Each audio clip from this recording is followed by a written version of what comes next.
तो चलिए मेरे साथ सोल्व करिए, और मैं ठीक हूं, आई होप आप लोग सब ठीक होंगे। ठीक है, देखिए पहला क्वेश्चन सामने स्क्रीन पर दिया हुआ है, राष्ट्रीय शिक्षा नीति 2020 अधिगम के कौन से तरीकों पर बल देती है।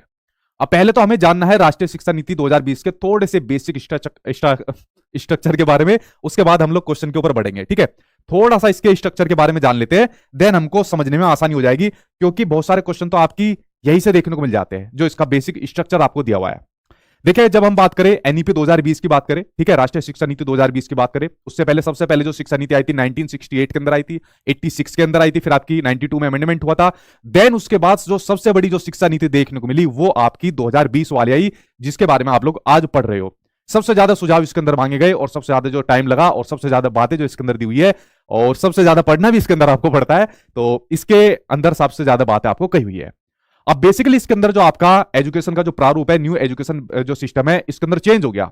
पहले जो एजुकेशन का प्रारूप था, एजुकेशन का सिस्टम था, वो चलता था 10+2 का, इसको इसके अंदर चेंज कर दिया, इसको इसके अंदर खत्म कर दिया गया। अब कौन सा चलता है, अब इसके अंदर नया प्रारूप दे दिया। नया प्रारूप के अंदर जो न्यू एजुकेशन जो स्ट्रक्चर चलेगा, अब चलेगा 5+3+4 का। ठीक है, 5+3+3+4 का ये वाला नया स्ट्रक्चर अब शिक्षा का अब आ गया है। और कई बार आपके सीटेट के एग्जाम में नहीं, बल्कि अब कभी जो आपके और टीचिंग के एग्जाम है उसमें भी सिंपल यही क्वेश्चन पूछ लिया जाता है कि नया स्ट्रक्चर क्या है, जो अब आपका एजुकेशन का नया स्ट्रक्चर है।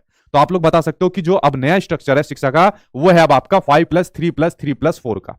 पहले 10+2 का था, यानी 12 साल बच्चा अपने स्कूल के अंदर गुजारेगा, मतलब 12 साल बच्चा अपनी शिक्षा को देगा। लेकिन अब कितनी साल देगा शिक्षा को, 5+3 8, 3 11, 4 15, यानी 15 साल अब शिक्षा को देगा। तो कितनी साल बढ़ गए, 3 साल बढ़ गए। अब ये 3 साल कहां पर बढ़े, उसके बारे में हम लोग एक एक करके बात करेंगे। अब यहां पर बेसिकली जो ये आपका प्रारूप दिया हुआ है, इस प्रारूप को स्टेज वाइज स्टेज बांटा गया है। ठीक है, इसको स्टेज वाइज स्टेज बांटा गया है, जिसको 4 स्टेज के अंदर बांटा हुआ है। ये सामने आपको 4 स्टेज दी हुई है। यहां से भी आपका क्वेश्चन पूछा गया है कि एनईपी 2020 के अंदर कौन कौन सी निम्नलिखित में से स्टेज है, कौन सी निम्नलिखित में से स्टेज नहीं है। तो जो पहली स्टेज यहां पर दी हुई है, वो दी हुई है आपकी फाउंडेशनल स्टेज, दूसरी होती है प्रीपेटरी स्टेज, तीसरी होती है आपकी मिडिल स्टेज, और फोर्थ होती है आपकी सेकेंडरी स्टेज होती है। ये 4 स्टेज एनईपी 2020 के अंदर इनका जिक्र दिया हुआ है, 4 स्टेज का। ठीक है, कौन कौन सी जो फाउंडेशनल स्टेज होती है, वो होती है 5 साल के लिए, ये एफ की जगह एस बन गया, ये होती है 5 साल के लिए। उसके बाद होती है आपकी प्रीपेटरी स्टेज 3 साल के लिए, मिडिल स्टेज होती है आपकी, ये भी आपके 3 साल के लिए, और सेकेंडरी स्टेज होती है आपकी 4 साल के लिए। इस प्रकार से जो ये जो शिक्षा के अंदर टाइम पीरियड दिया हुआ है, इसको अलग अलग प्रकार से इन स्टेज के अंदर दिया हुआ है। ठीक है, अब देखिए जब बात करते हैं हम शुरुआत के 5 साल की बात करते हैं, तो इस वाले जो 5 साल है, इस 5 साल को भी 2 अलग अलग कैटेगरी के अंदर बांटा हुआ है। ठीक है, कैसे कैसे, ये 5 साल को एक तो 3 साल में बांट दिया, और एक आपके 2 साल के अंदर बांट दिया। ठीक है, ध्यान से सुनना, ये महत्वपूर्ण जानकारी जो आपको बता रहा हूं, ये समझ में आ गया तो आगे की चीज आपको समझ में आ जाएगी। जो 5 साल को 2 अलग अलग कैटेगरी के अंदर बांटा हुआ है, तो 2 कैटेगरी है। एक तो शुरुआत के 3 साल, जो मैंने कहा ना, ये 10+2 को काट कर ये वाला स्ट्रक्चर आया, जो 3 साल बढ़ गए, ये 3 साल शुरुआत के 3 साल बढ़ा दिए, ये बाद के 3 साल नहीं बढ़ाए, शुरुआत के 3 साल बढ़ा दिए, इसलिए 15 साल का स्ट्रक्चर बन गया।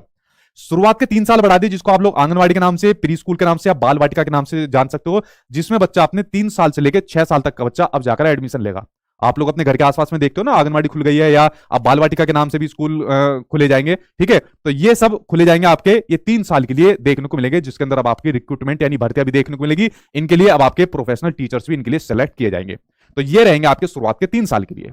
उसके अलावा अगले जो 2 साल रहेंगे, इसमें बच्चा बिताएगा अपने फर्स्ट और सेकंड क्लास को बिताएगा। इस प्रकार से जो ये 5 साल है, जो आपकी फाउंडेशनल स्टेज होती है, वो होती है आपकी 5 साल के लिए होती है। इस प्रकार से बच्चा इन 2 कैटेगरी के अंदर अपना बिताएगा।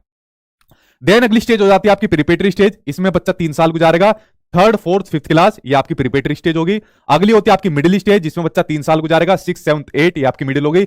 नेक्स्ट आपकी सेकंडरी स्टेज, जिसमें बच्चा 4 साल गुजारेगा, 9th 10th 11th और 12th। इस प्रकार से आपकी जो स्टेजेस है, उसके अकॉर्डिंग आपका एज का यहां पर निर्धारण किया हुआ है। ये आप लोग इस स्ट्रक्चर के माध्यम से समझ गए होंगे।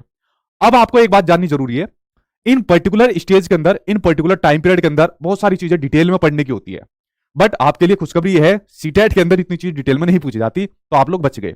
जितनी जितनी चीजें मैं बताता जा रहा हूं, उनके ऊपर नजर डाल लेना, तो भी काम आपका